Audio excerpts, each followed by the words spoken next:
Shabbat Shalom.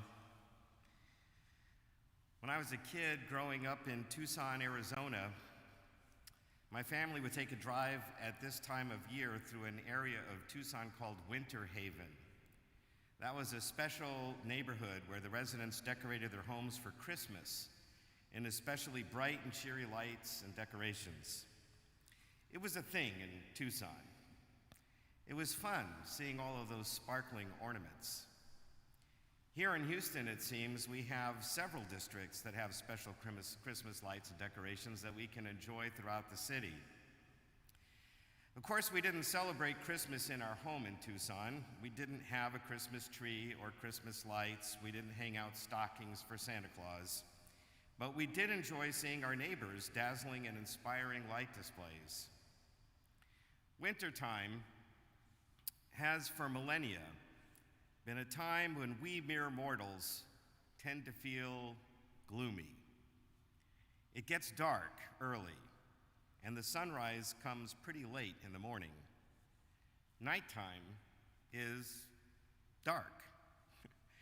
And there's no doubt that there's something primordial that associates darkness with gloom, just as we identify light and brightness with joy, cheer, and happiness.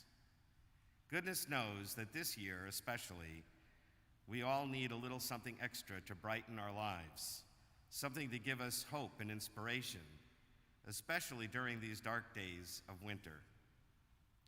We Jews, of course, have just finished our Festival of Light, Hanukkah, this evening. For the past several years here in Houston, one of our Beth Yeshurun families, Philip and Dana Grossman, have super decorated their home for Hanukkah. It's now been recognized in the media as the Houston Hanukkah House. If you haven't been there this year, you probably can still check it out. And in case you miss it, I'm sure it'll be back again next year. In any case, even for those of us with more simple decorations, we do light our menorahs in the windows, or maybe have electric menorahs in the windows and use other decorations to brighten up our homes for the Festival of Lights. And this year, we're fortunate that as we end the Festival of Lights, we begin the weekly day of rest, the Shabbat. And we always bring in Shabbat by lighting Shabbat candles, as we've done here this evening just a little while ago. And those lights illuminate our homes and make them feel warm and inviting. We end the Sabbath with another special candle with multiple wicks. It's called a Havdalah candle. And that candle helps us separate the day of rest from the beginning of the new week, but it also helps to brighten our homes again on Saturday night. As many of you know, this year we had a special interfaith program before Hanukkah with members of the Hindu faith. They also have a festival of lights at this time of year. It's called Diwali, and they also eat special foods for their festival, just like we have latkes and donuts. And we were able to enjoy their special foods at our program with them. Diwali this year came just before Hanukkah, and Christmas, of course, this year comes about a week after Hanukkah. So for those of us living in America, we have been able to share in the joy and happiness of 3 festivals of light in a row. Again, something we definitely needed this particular year. This fortunate opportunity to celebrate with our neighbors an extended period of light and radiance is one of the great strengths of living in America. We are a multicultural, multi-faith nation, a tapestry of different traditions and customs that each community shares with each other. But this is only possible if we take to heart one of the central lessons of the real Hanukkah story. That story took place about 2,200 years ago when the Jews in Israel were being ruled over by the Greeks in Syria, whose king was Antiochus IV. Now, at the time, Greek civilization was very, very attractive. Just as the world today finds American movies and sporting events captivating, people all over the world 2,200 years ago were captivated by Greek entertainment, Greek plays, and Greek athletic competitions in the gymnasia. And just as people all over the world today wear American fashions, people all over the world 2,200 years ago wore Greek clothing and hairstyles. Just as many people in the world today speak English and read American novels and nonfiction works.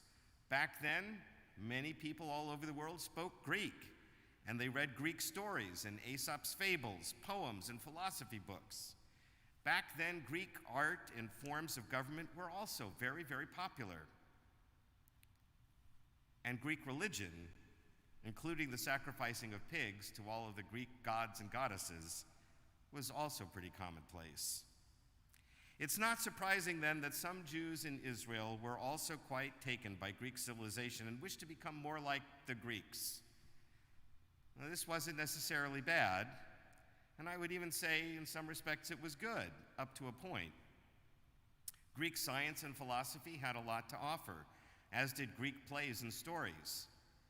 But some of these Jewish folks went so far as to suggest that maybe it wouldn't be so bad if we gave up our dietary laws, keeping kosher, to give up the observance of Sabbath and other festivals, to give up circumcising our baby boys, to stop teaching Torah, our Jewish history, values, and culture to our children. Some of these folks even started to worship the Greek gods and goddesses. Now, had all the Jews gone down that road, needless to say, that would have been the end of Judaism. Giving up those things which define us as a unique people with special responsibilities to speak out for justice, for protecting God's creation, having a special relationship with God and with our culture and tradition, for extending kindness and compassion to others, giving up all these things which our Hellenized comrades wanted to do would have meant the disappearance of our people, the silencing of those values forever, long before Christianity or Islam would have come along. The story we learned when we were children was that Antiochus, the big bad king of Syria, came into the city of Jerusalem and decreed that all the Jews should stop practicing Judaism, should stop learning about Judaism, should start worshiping the Greek gods. And this is true, but it's only part of the truth. It's also true that he may have been invited to do this by a faction of Jews who wanted to Hellenize. In any case, the Jews who were loyal to Judaism revolted against this decree and attacked not only the Syrian Greek army, which was sent in to enforce the laws, but also the Hellenized Jews who had given up Judaism. These rebels were from a family of priests called the Hasmoneans. They were led by a leader named Mattathias, and later by his son Judah, who was nicknamed Maccabee, which seems to mean hammer. And the Maccabees, as these rebels were later called, engaged in this guerrilla warfare against the Syrian Greeks until they were able to recapture the Temple Mount and purify the area and dedicate it to the worship of God again. Now, all of this information we know from many sources, and we have two particular versions of the story written by Jews very close to the time these events occurred. They're written in two books which we don't include in our Bible, but were included in the Catholic Bible, called Maccabees 1 and Maccabees 2, very clever names for books. They're called the hidden books, or the Apocrypha, because we didn't include them in our Bible. We didn't exactly hide them, we just decided not to include them in our sacred texts. But anyway, both of these books were written shortly after the battles were fought and seem to reflect eyewitness accounts of the events. The real story of Hanukkah, then, is about preserving our own unique culture, faith, customs, and traditions while living in a powerful, successful, advanced, and inviting surrounding culture, much like America today. Jews in the generations after the Maccabees often adopted Greek literary styles.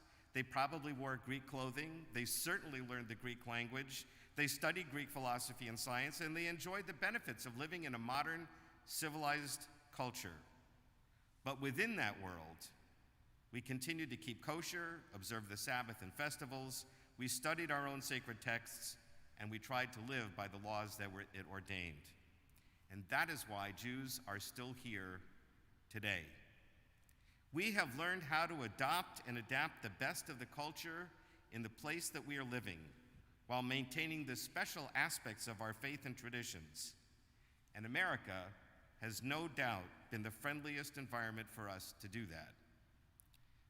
But America is a country of immigrants from all over the world, and each culture and faith has brought here their own traditions and cultures and customs. And that has created a very rich tapestry of life, this symphony of human spirit.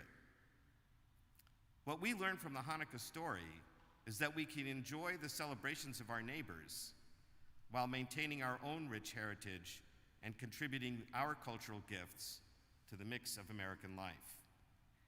Especially this year, it's a blessing to have so many opportunities to celebrate light, joy, happiness, and faith at a time when we all need to find comfort among our family, our friends, our neighbors, and our fellow citizens. But we should remember the message of Hanukkah. It's up to us to hold fast to our own traditions so that we can continue to share them for generations to come. Shabbat Shalom and happy holidays.